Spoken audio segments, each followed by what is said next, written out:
School കായികമേള 2025-26 അധ്യയന വർഷത്തെ സംസ്ഥാന സ്കൂൾ കായിക മത്സരങ്ങൾ ഒളിമ്പിക്സ് മാതൃകയിൽ തലസ്ഥാന നഗരിയായ തിരുവനന്തപുരത്ത് വെച്ച് സംഘടിപ്പിക്കാനാണ് തീരുമാനിച്ചിട്ടുള്ളത്.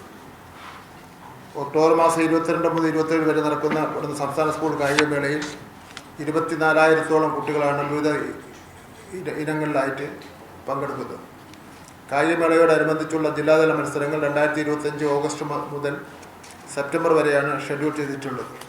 കേവലം ഒരു മത്സരം എന്നതിലുപരിയായി കുട്ടികളുടെ ശാരീരിക ക്ഷമത വർദ്ധിപ്പിക്കുവാനും കായിക വിനോദങ്ങളിലൂടെ മാനസിക പിരിമുറുക്കങ്ങളെ ലഘൂകരിച്ചുകൊണ്ട് സ്പോർട്സിനോടുള്ള താല്പര്യം വർദ്ധിപ്പിക്കുവാനുള്ള ഒരു മുന്നേറ്റമായി കായികമേള മാറിക്കൊണ്ടിരിക്കുകയാണ്. കൂടാതെ കേരളത്തിലെ സ്കൂൾ വിദ്യാർത്ഥികളിലെ കഴിവുകൾ പ്രൊഫഷണൽ തലത്തിൽ പ്രദർശിപ്പിക്കുവാനും കായികമേള അവസരം നൽകുന്നു. 2025-26 അധ്യയന വർഷത്തെ സംസ്ഥാന കായികമേളയിലെ മത്സരങ്ങൾ സംഘടിപ്പിക്കുന്നതിന് 20 വേദികളിലായിട്ടാണ്. മുൻവർഷം നടന്ന കേരള സ്കൂൾ കായികമേള കൊച്ചി 24 അനുബന്ധിച്ച് പൊതുവിദ്യാഭ്യാസവും തൊഴിൽ വകുപ്പ് മന്ത്രിയും മറ്റു ആൾക്കാരും നേതൃത്വം കൊടുത്തിരുന്നു.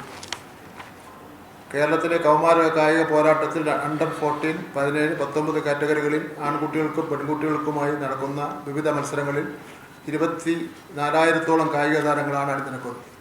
സ്പോർട്സ് മാനുവൽ ഉൾപ്പെടുത്തിയിട്ടുള്ള 39 കായിക ഇനങ്ങളിൽ നിന്നും 10,000-ലധികം മത്സരങ്ങളാണ് അത്ലറ്റിക്സ്, അക്വാട്ടിക്സ്, ഗെയിംസ് എന്നീ ഇനത്തിൽ നടക്കുന്നത്. കൂടാതെ സവിശേഷ പരിഗണന അർഹിക്കുന്ന കുട്ടികളെ ഉൾപ്പെടുത്തിക്കൊണ്ടുള്ള ഇൻക്ലൂസീവ് സ്പോർട്സ് ഇതാദ്യമായിട്ടാണ് അത് നടക്കുന്നത്. കഴിഞ്ഞ പ്രാവശ്യം കൊച്ചിയിൽ വെച്ച് ആരംഭിച്ചത്, 2ാമത്തെ പ്രാവശ്യമാണ് നടക്കുന്നത്. ഒളിമ്പിക്സിൽ പോലും സെപ്പറേറ്റ് ആയിട്ടാണ് നടക്കാറുള്ളത്.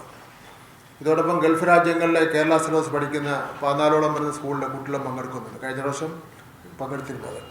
മുൻവർഷം 2000 ടെക്നിക്കൽ ഒഫീഷ്യലുകളുടെയും 500 പരം വോളണ്ടിയേഴ്സിൻ്റെയും സഹായം ലഭിച്ചിരുന്നു. കേരള സ്കൂൾ കായികമേളയുടെ പ്രചരണാർത്ഥം കാസർഗോഡ് നിന്നും തിരുവനന്തപുരത്തേക്ക് ദീപശിഖ പ്രയാണം സംഘടിപ്പിക്കുന്നുണ്ട്. അതുപോലെ തന്നെ ഈ വർഷത്തെ കായികമേളയുടെ ഭാഗ്യചിഹ്നം, പ്രൊമോ വീഡിയോ, ബാൻഡ് അംബാസഡർ തുടങ്ങിയ കാര്യങ്ങളൊക്കെ തന്നെ ഉടനെ തന്നെ തീരുമാനിക്കുന്നതാണ്.